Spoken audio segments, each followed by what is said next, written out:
மழை கொட்டோன்னு கொட்டுது குஜரால மசாஃபி வந்தாச்சு. மசாஃபியில் சரியான மழை பிடிச்சிருக்கு. மழை நல்லா பாருங்கள், சரியான மழை பாருங்கள். மழை எப்படி இருக்குண்டு சும்மா ஜோராக இருக்கு.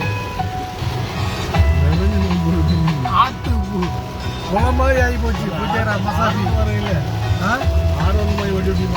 இதுக்கு தாண்டி மழையை பாருங்க. இந்த அடிமாவில் பாட்டிடுமா கடை போயிடுமா? இதை பார்த்துடும். ஆற்று தாண்டி தான் வரும். இதை தாண்டியா அங்கே போய் வரும். இந்த ரவுண்டா போட்டு தாண்டி இருக்கும். பாட்டிட வேண்டியதா?